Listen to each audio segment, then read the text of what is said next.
Now, a historic moment unfolded in Nairobi as the Catholic Church, led by Archbishop Anyolo, joined hands with the Kenya Prisons Service and key government leaders to launch the triple-decker bed campaign, a nationwide drive to restore dignity in male prisons by providing adequate sleeping facilities. The initiative seeks to address decades of deplorable conditions where the majority of male inmates still sleep on bare floors, a stark contradiction to the Mandela rules, which emphasize humane treatment of prisoners. Our reporter Peter Onsare attended the fundraising dinner and filed this explainer.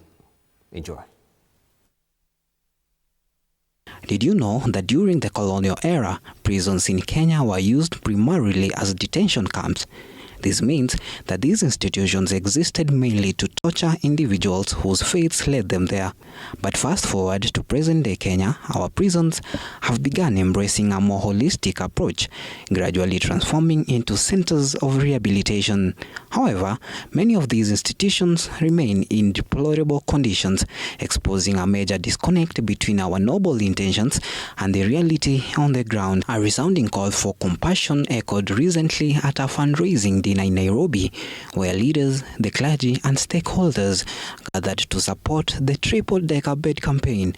The mission is simple yet profound: to raise funds for over 20,000 beds for male prisoners, starting with facilities like Nairobi West Prison, where hundreds still sleep on cramped floors, on thin mattresses that wear out within weeks. In our minds, we have inculcated in our minds that prisons is a place to go and punish people. And so once someone has gone to prison, they must live in the worst conditions. Ndio ikuwe funzo kwa wengine who are out there. So because of that, it is important that such initiatives as the PS is raising awareness. I mean, if we are all sitting here, you're asking yourself, why are we doing an Arambe to build beds? The government should do it. Prisoners, since independence or before, are sleeping on the floor. Just because for 60 years plus, we could not just buy beds. The campaign, initiated by Archbishop Anyolo, captured the moral essence of the Church's mission. To serve prisoners is to serve God's blessing in a special way. In his words, not every person behind bars is guilty, as some are victims of wrongful imprisonment, yet all deserve dignity.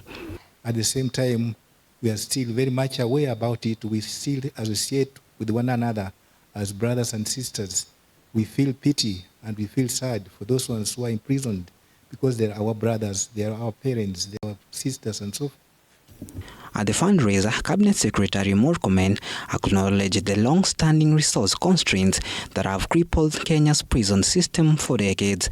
But he pledged reforms, including the construction of 28,000 housing units for prison officers under the Affordable Housing Program, and efforts to decongest prisons through probation and alternative sentencing for minor offenses. No better society if we do not have institutions that can help us correct those who go wayward in society in such a manner that when they come back, people can see that they have become different people. Commissioner General of Prisons Patrick Arandu endorsed the initiative, calling it a turning point in Kenya's correctional journey. He was joined by PS Dr. Salome Biako, who urged partners, stakeholders and well-wishers to support the campaign under the bottom-up economic agenda, stressing that rehabilitation cannot thrive in undignified conditions.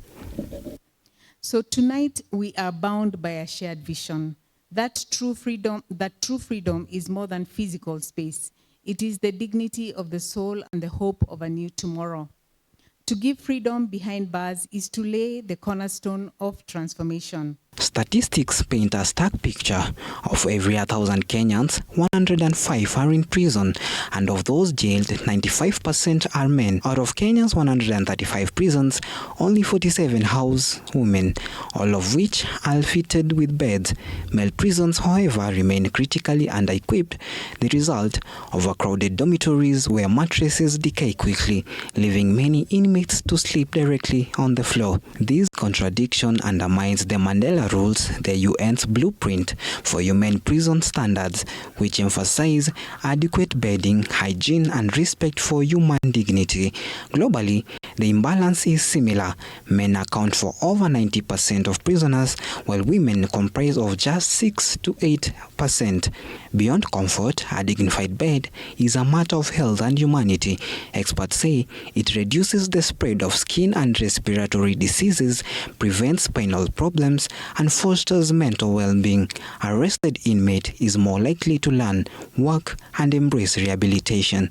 Indeed, the campaign demonstrates that small acts like a bed can transform prison life. Pope Francis has often reminded the world, have mercy on those least among us, for they too are children of God. Let me reassure this distinguished gathering that our correctional services are alive to the fact that the measures of justice system is not only how it punishes wrongdoing, but how it restores human dignity. The triple-decker bed campaign embodies this call for mercy, justice, and healing. 50 in M-Pesa, 50 cash. Thank you very much. And as the Nelson Mandela rule states that human dignity should be employed on all prisoners, this is a positive milestone for Kenya in actualization of this. Peter Onsare for TV 47 Nigeria.